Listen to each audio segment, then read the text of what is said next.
నిరంతర శ్రమ, నిత్యం కొత్తదనం కోసం తపన, నిజాయితీతో కూడిన వ్యాపార నిర్వహణ, పుట్టిన నేల కోసం, చుట్టూ ఉన్న సమాజం కోసం గట్టిమేలు తలపెట్టే మొక్కవోని సంకల్పం, చెదరని ఆత్మస్థైర్యం అన్నీ కలిసిన ఆ ఆధునిక ఋషి పేరే రామోజీరావు.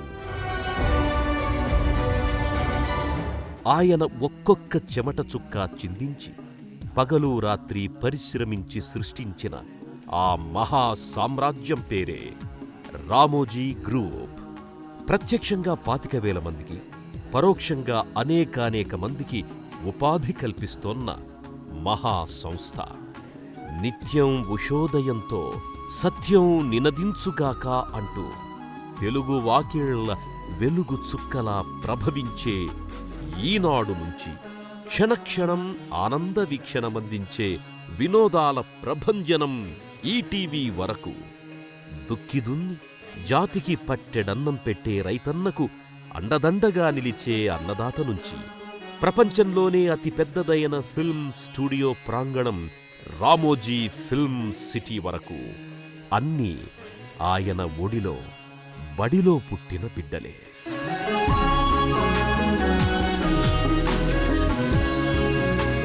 రామోజీరావు ఏం చేసినా విలక్షణంగా చేస్తారు, విలువలతో చేస్తారు అని తెలుగు ప్రజలు మాత్రమే కాదు, యావత్ భారతం మనసారా నమ్ముతుంది. ఆయన అడుగులో అడుగు కదుపుతుంది. జీవన గమనాన్నే ఒక ధర్మయాగంగా మార్చుకున్న రామోజీరావు 1936 నవంబర్ 16న ఒక సాధారణ రైతు కుటుంబంలో జన్మించారు. అది కూడా కృష్ణా జిల్లాలోని ఒక మామూలు పల్లెటూరులో.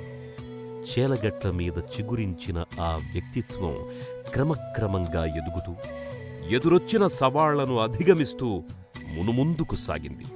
1962లో ఆయన ప్రారంభించిన మొట్టమొదటి వ్యాపార సంస్థ మార్గదర్శి చిట్ ఫండ్స్.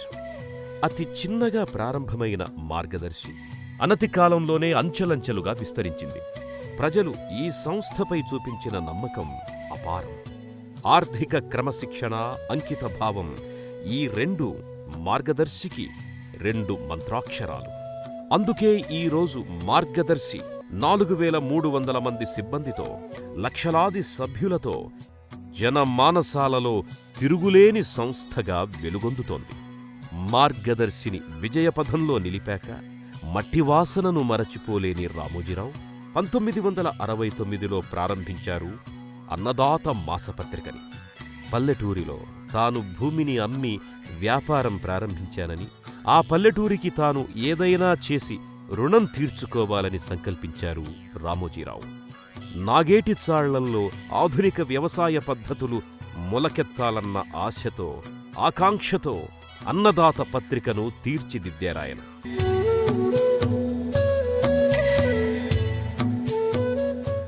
ఆగస్టు 10, 1974 విశాఖ సాగర తీరంలో రామోజీరావు ఆరంభించిన ఈనాడు తెలుగునాట ఒక సమాచార సంచలనాన్నే సృష్టించింది.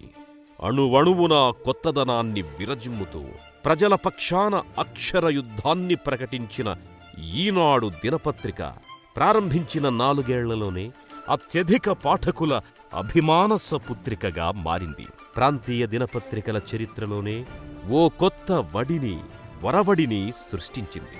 పరిశోధనా పాత్రికేయం ప్రారంభమయ్యింది ఈనాడుతోనే. ప్రతి జిల్లాకు ఒక ప్రత్యేక సంచిక ప్రవేశపెట్టి స్థానిక వార్తలకు కాగడాలెత్తింది ఈనాడు.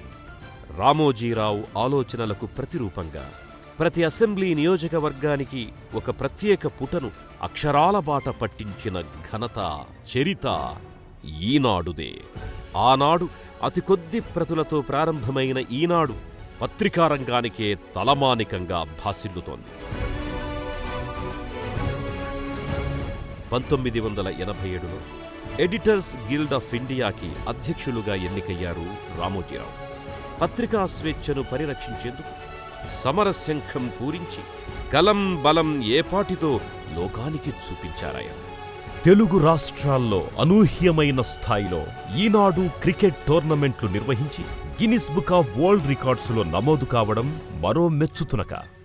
వెండి తెరపై కూడా రామోజీరావు తనదైన ముద్రను వేసి కదిలే బొమ్మలు మాత్రమే కావని, మనసును కదిలించే బొమ్మలని నిరూపించారు. ఉషా కిరణ్ మూవీస్ సంస్థను స్థాపించి 87 సినిమాలను వివిధ భాషల్లో నిర్మించి తన చిత్రాలు చైతన్య దీపాలని, ప్రగతి రథచక్రాలని ఎలుగెత్తారు. ఒక ప్రతిఘటన.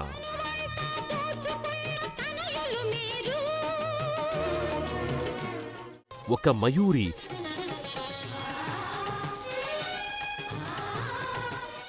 ఒక మౌన పోరాటం.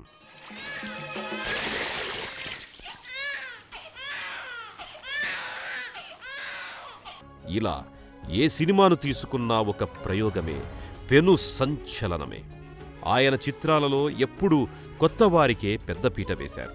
ఉషా కిరణ్ మూవీసులో పుట్టిన ఎందరో నటీనటులు, సాంకేతిక నిపుణులు, దర్శకులు నేడు అగ్రస్థానాల్లో రాణిస్తున్నారు, తమ బాణీ చూపిస్తున్నారు. సినీ పరిశ్రమకే కాదు, పర్యాటక రంగానికి రామోజీరావు అందించిన మరో మహాద్భుతం రామోజీ ఫిల్మ్ సిటీ.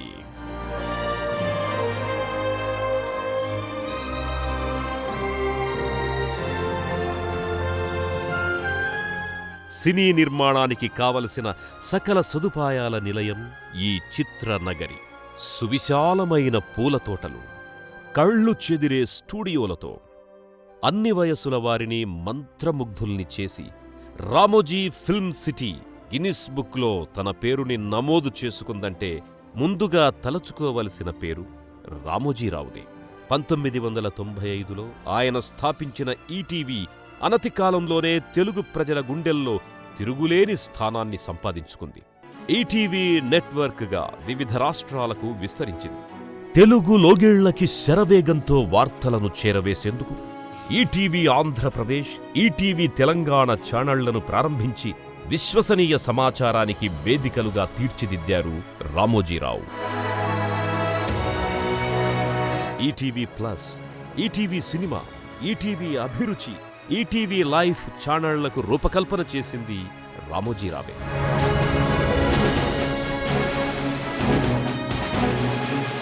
ఈరోజు తెలుగు టెలివిజన్ రంగంలోనే ఈటీవీ అగ్రస్థానంలో నిలిచిందంటే అందుకు కారకులు, ప్రేరకులు ఆయనే.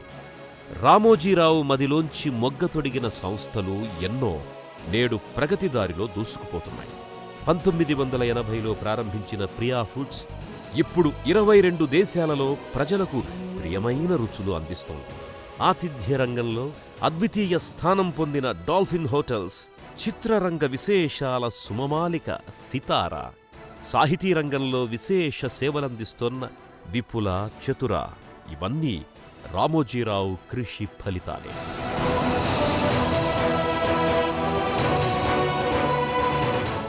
మాతృభాషంటే ఎక్కడ్లేని మమకారం రామోజీరావుకి. అమ్మ భాష అంతరించకుండా అరచేతులు అడ్డం పెట్టి తల్లిపాల రుణం తీర్చుకునేందుకు తెలుగు వెలుగు పత్రికను జాతికి అందించారాయన. అలాగే పిల్లల మనసుల్లో వినోద విజ్ఞానకాంతులు చిమ్మేందుకు బాలభారతం పత్రికను ఆరంభించారాయన. బాలలు మన సంస్కృతి మూలాలను మరచిపోరాదన్నది ఆయన ప్రగాఢ భావన. తన చుట్టూ ఉన్న సమాజం కష్టంలో, నష్టంలో కొట్టుమిట్టాడుతున్నప్పుడు నేనున్నాను అంటూ నడుం కట్టి తోటివారి కన్నీటిని తుడిచేందుకు ఎప్పుడూ ముందు వరుసలోనే ఉన్నారు రామోజీరావు. నాడు దివిసీమలో ఉప్పెన ఉత్పాతమై విరుచుకుపడిన, సూపర్ సైక్లోన్తో జిల్లాలకు జిల్లాలే కడగళ్లతో విలవిల్లాడిన, కృష్ణానది ఉగ్ర తాండవం చేసి కర్నూలు, మహబూబ్ నగర్ జిల్లాలను కుదిపేసిన, గుజరాతులో భూకంపం ప్రళయతాండవం చేసిన, సునామీ తాకిడికి దక్షిణాది తీర ప్రాంతమంతా చిగురుటాకులా వణికిన, విశాఖలో హుద్హుద్ తుపాన్ విలయం సృష్టించిన ఆర్తుల కోసం అడుగు ముందుకేశారు రామోజీరావు. మరుక్షణమే స్పందించి తక్షణ శాశ్వత సహాయ కార్యక్రమాల కోసం మానవతాదీపాలు వెలిగించి స్ఫూర్తిగా నిలిచారు. ఆయన కృషి అసాధారణం, ఆ దీక్షా దక్షతలు అద్వితీయం. కాబట్టే ఎన్నో ప్రతిష్టాత్మక సంస్థలు ఆయనకు ప్రత్యేకంగా అవార్డులు అందించాయి. 1986లో ఆంధ్ర విశ్వకళా పరిషత్ డాక్టర్ ఆఫ్ లిటరేచర్ డిగ్రీని, 1989లో శ్రీ వెంకటేశ్వర విశ్వవిద్యాలయం గౌరవ డాక్టరేటును ప్రదానం చేశాయి. ఇటీవలే శ్రీశ్రీ యూనివర్సిటీ సైతం ఆయనకు డాక్టరేటునిచ్చి సత్కరించింది. ఎన్ని విజయాలు వచ్చినా, ఎన్ని సత్కారాలు వరించినా సాధించిన దానితో రామోజీరావు ఎప్పుడూ పొంగిపోలేదు, సంతృప్తి పడలేదు.